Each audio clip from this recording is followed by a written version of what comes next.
on the global scale. Personal finance on Smooth 98.1.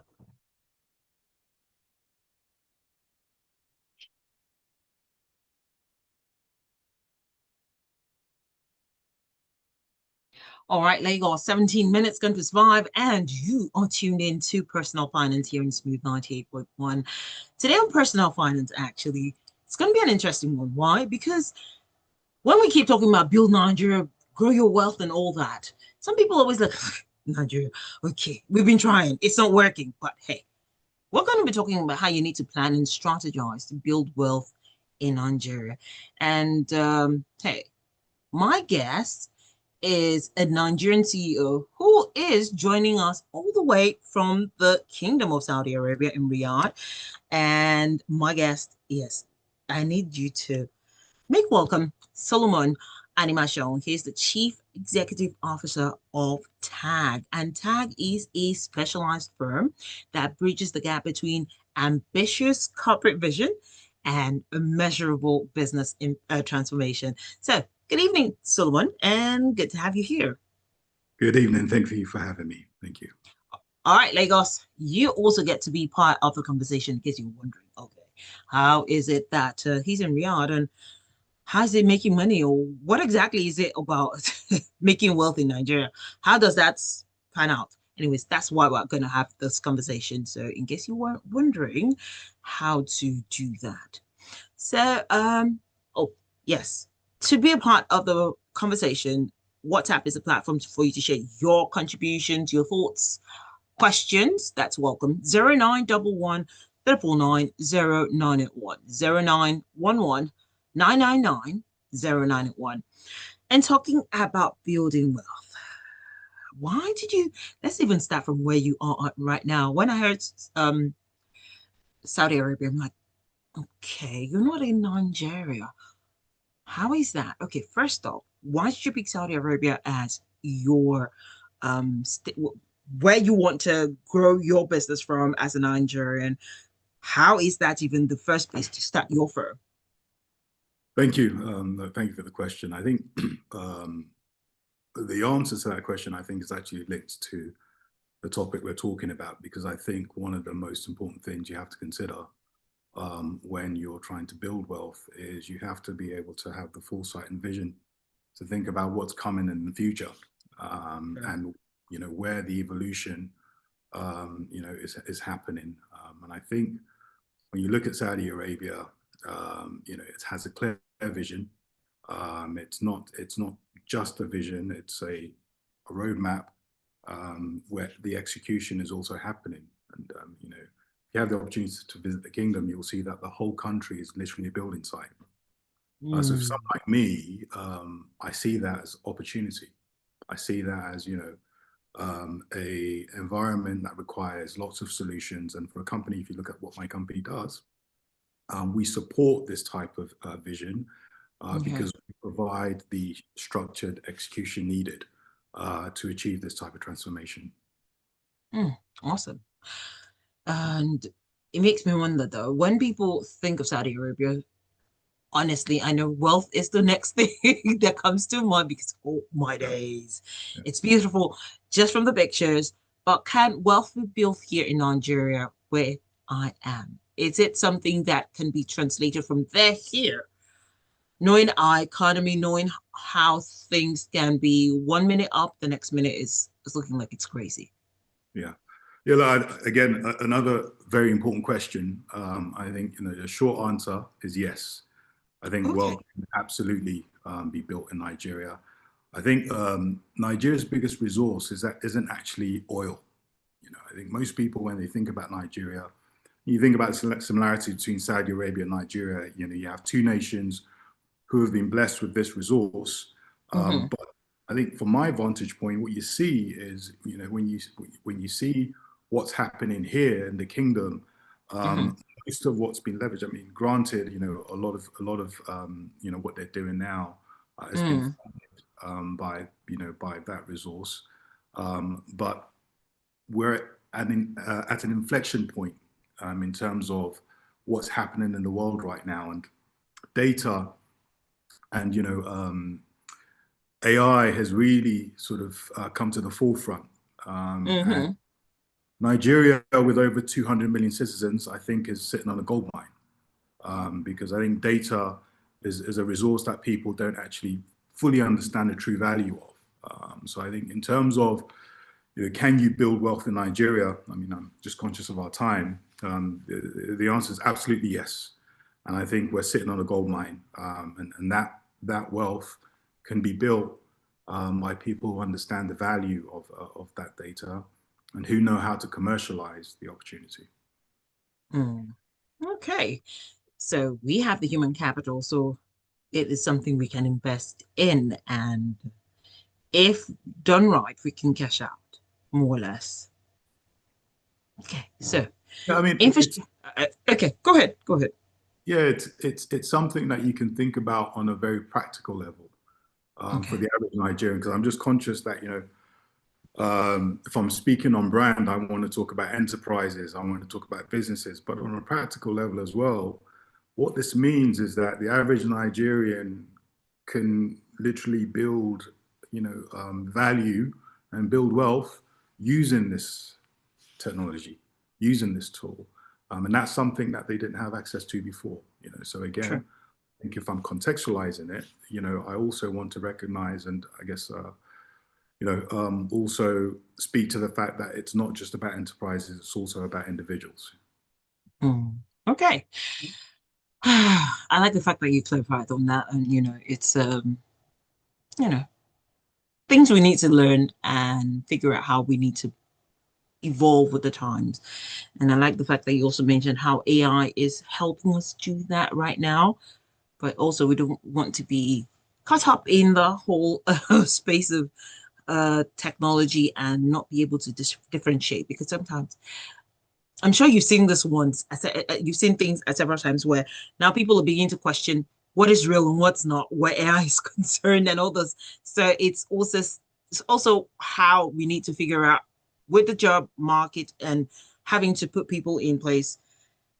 It could make or mar how it impacts humans. But hey, let's talk about your firm right now. So your firm says it bridges the gap rather between vision and transformation for firms.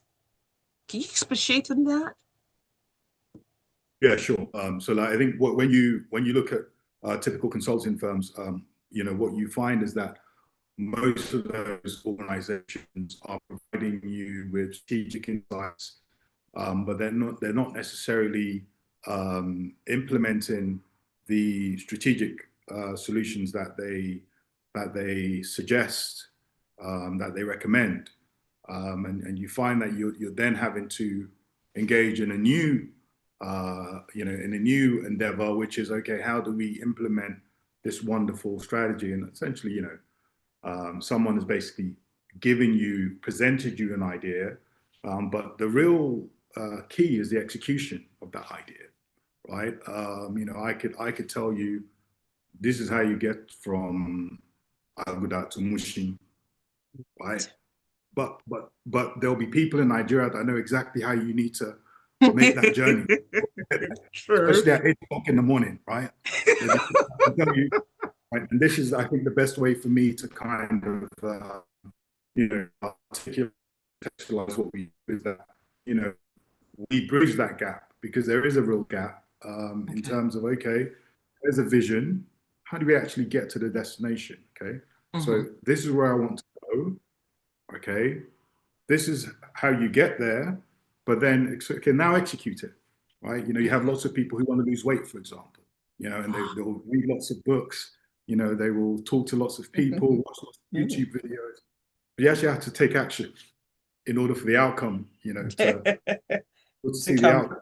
So I think that's where I saw the opportunity. And we're a group of specialists in AI, and Okay. we're a inflection point in terms of how this kind of technology can really significantly increase productivity and what can be Right. achieved in this space of time. Okay. So I'll take that's for firms. Yeah. What if we're trying to do things as an individual? How can that person use a vision to grow and transform their wealth? If you think about, and let me again speak in a Nigerian context. So if you think about healthy people in Nigeria, perhaps let me caveat by saying, people who we can perhaps, identify how that wealth has been created. You will find that there are common denominators in terms of all of these individuals, and always find that there was a plan, and also that plan, it's a long-term plan, but that plan was informed by a vision, and then you'll also find that that vision has been underpinned by discipline, and that Right.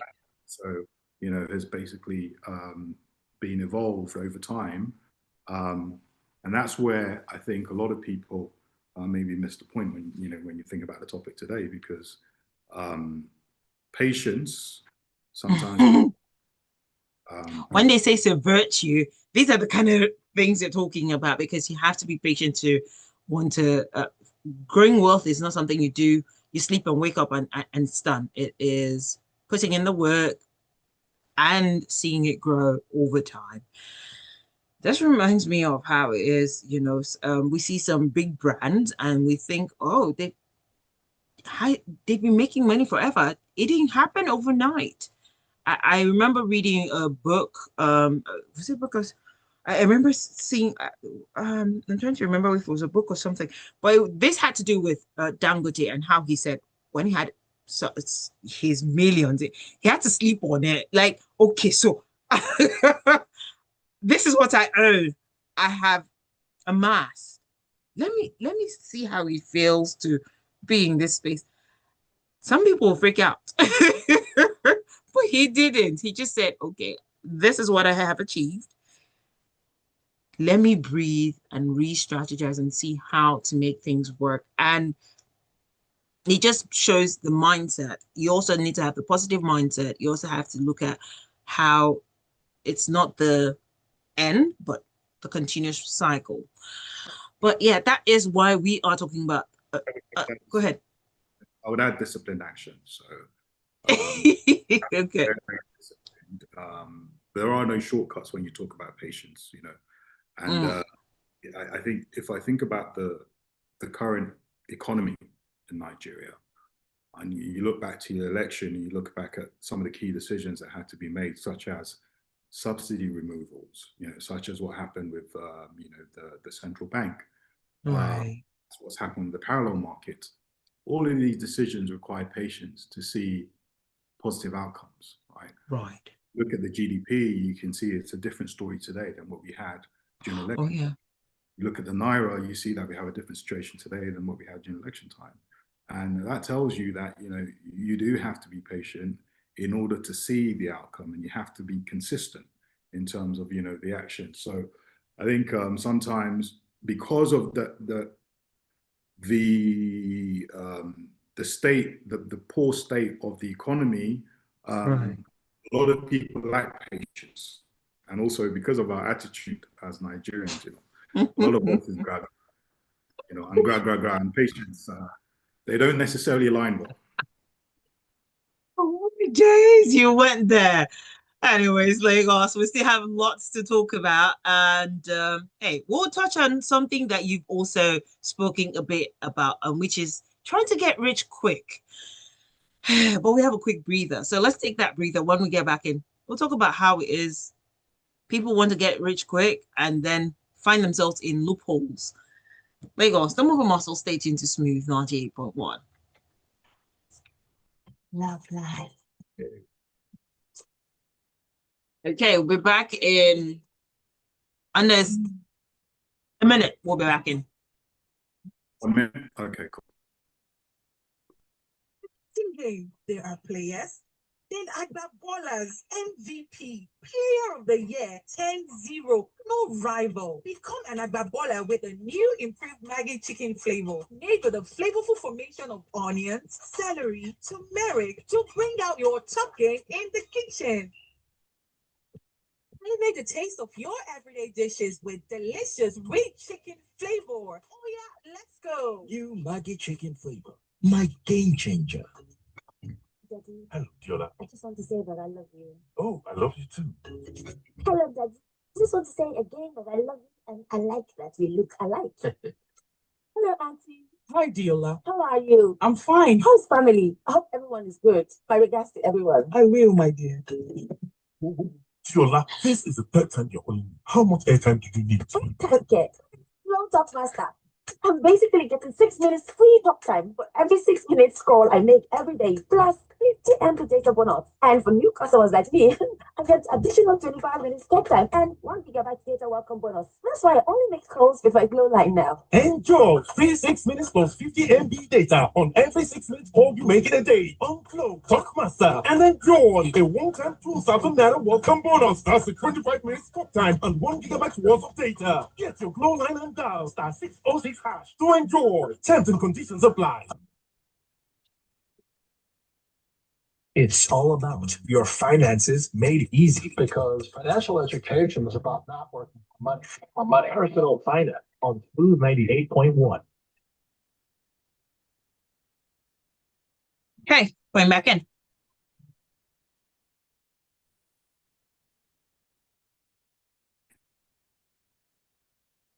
All right, Lagos, it is 33 minutes gone past 5. You are tuned into Personal Finance here in Smooth 98.1. And today on Personal Finance, we're talking about how you can strategize and plan in order to build wealth here in Nigeria. My guest, who is sharing great insight, is in the person of Solomon Animashaun. He's the Chief Executive Officer of TAG. And in case you're wondering, what is TAG? Well, TAG is a specialized firm that bridges the gap between ambitious corporate vision and measurable business transformation. And talking about insights, hey, he's been giving insights and you can compare them. There are things you can relate to. So which is good. Well, you haven't missed so much, but yes, you missed a bit. So let's get into this quick get rich quick scheme and things that not most, well, many Nigerians are looking for, how they want to cash out, and they want to cash out real big and quick as well. How much of a role does having patience play in building wealth?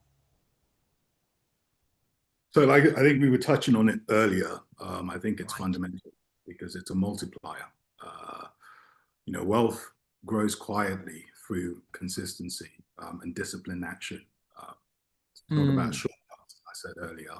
Right, so right. If you talk about this sort of get rich quick mindset, what you're sacrificing is sustainability for speed. Okay, so and that there are a lot, and haven't heard of them since. But when you talk about wealth, so you're rich. I would separate people who are rich from people who are wealthy. When you talk about wealth, I think it's that's something that's very different, that compounds over time. And in the Nigerian context, when you look at who's wealthy, I think you mentioned a name earlier that definitely fits that criteria in terms of Dangote. The reason why he's wealthy is because he's had the patience to basically create that value over time. Okay? This isn't quickly in terms of positioning your today, the wealth that he's been able to amass. So I think in short, you have to have patience. I don't think people should see patience as being passive. I would encourage them to see it as being strategic, because you have to endure. And I think sometimes people aren't willing to endure. We live in an environment where, things can happen quickly. So why not, aim for it to happen quickly for me? Okay. I agree with you. Why not let it happen as quickly as possible? But we all know how sometimes that can actually get us into trouble. I'm not saying us being me, but I'm saying it can get people into trouble trying to get rich quick. We've seen how some people have got even sure if some have even gotten, getting over it. But from your perspective, what sectors actually look attractive for wealth building in Nigeria? Is it real estate? Is it tech? Is it food sector? Or should we just diversify our portfolio? Look, there are many sectors, I think, Okay. that, are promising. But let me come back and talk about AI. This is kind of where Honed I've gone in. all in. All in. Okay. All my chips. I've pushed all my chips forward and then the casino, and I'm all in on AI. But look, I think we are, as I said earlier, we are at an inflection point. Okay, so people have the opportunity that there's going to be massive wealth transfer happening over the next 10 years. Okay. For some people, because some people have died, and that wealth gets transferred. For others, because they now have an opportunity to provide solutions to problems, because they have tools that enable them to basically provide the solutions. Okay, Right. and that's why I think AI is a great opportunity to create wealth. And I'll put it quite simply. Okay, Okay. if there's a problem within an industry and you can solve that problem with AI, you have a very real chance of becoming wealthy.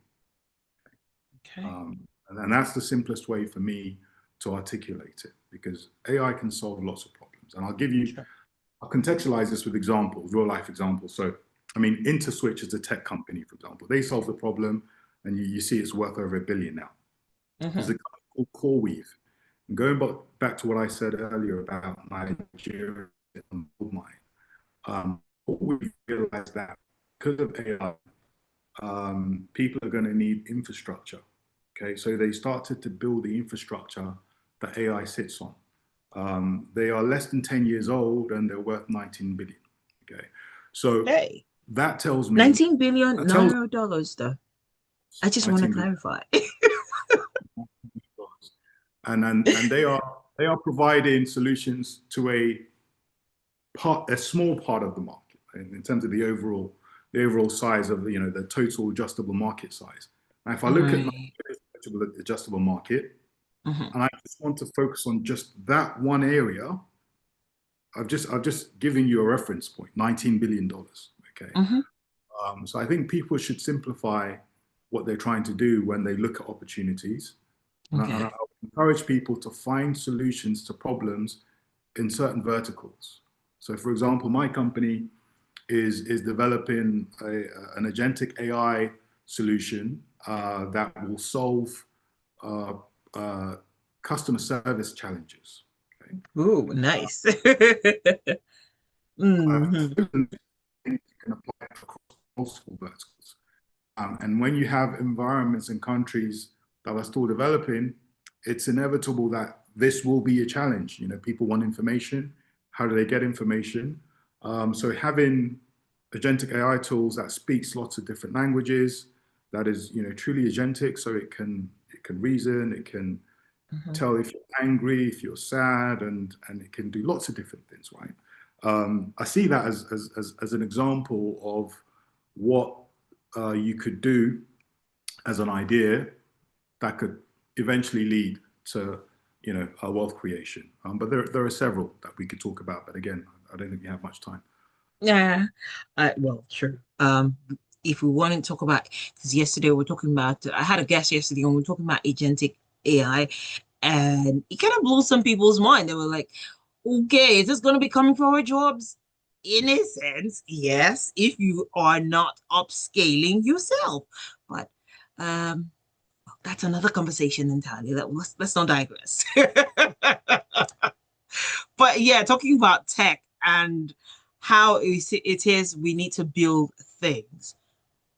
From your perspective, really, do you mentor or are you mentoring any, in quote, Gen Zs to follow through in your footsteps? Are you picking their brains? Are they picking yours? What's it like? Because they're the next, and they're not just the next generation. You still have Gen Alphas and stuff and stuff and stuff. But do you have people who you're mentoring or hoping to follow in your footsteps and get the essentials? So it's not just, oh, we want to build wealth, but it's only for a short period.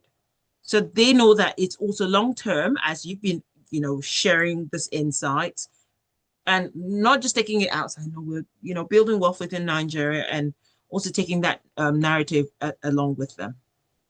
Yeah. So yeah, I mean, the short answer is yes, I do mentor. I think mentorship is critical. I think back to when I started my career in the city of London and the corporate world. As a young black, essentially, still a boy trying to become a man. And I remember how daunting that was. I remember the challenges I had to navigate without a mentor. And if I think back to that moment, I think what having a mentor would have done for me is it would have shortened the learning curve massively. And it would have helped me avoid certain mistakes, and I'm sure those mistakes wouldn't have occurred. Albeit I learned from them, I'm sure they would not have occurred with a mentor. And I think, when you have people who can provide you access to networks that you wouldn't otherwise be exposed to, Right.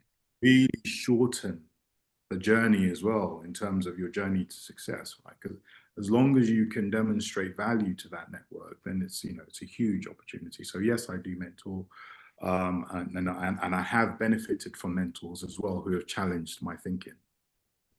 Awesome stuff. That is great to know. Well, I was going to say something, but you know what?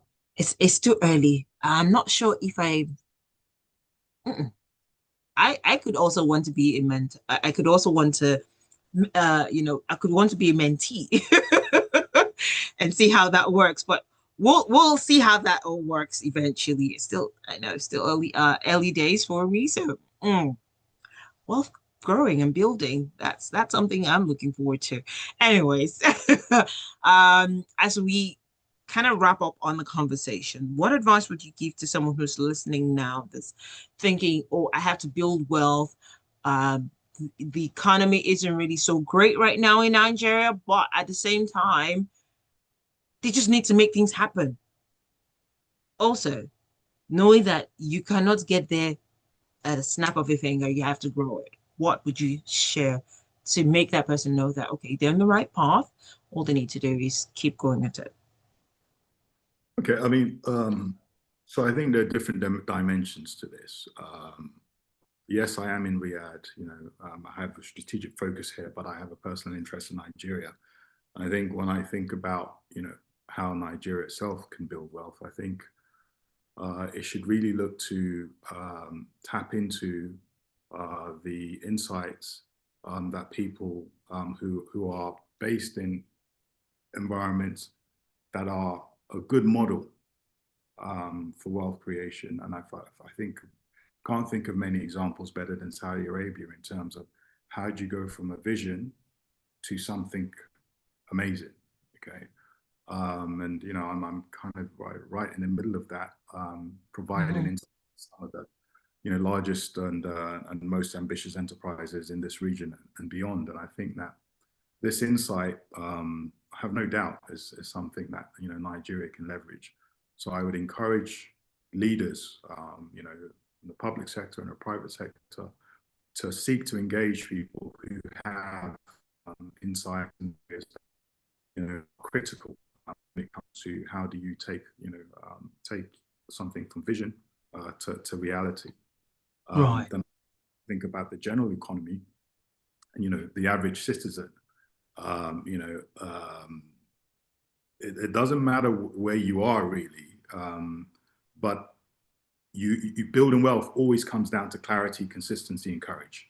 Okay, so if I use myself as an example, I've left the UK and I'm now in a different region, different culture, different values.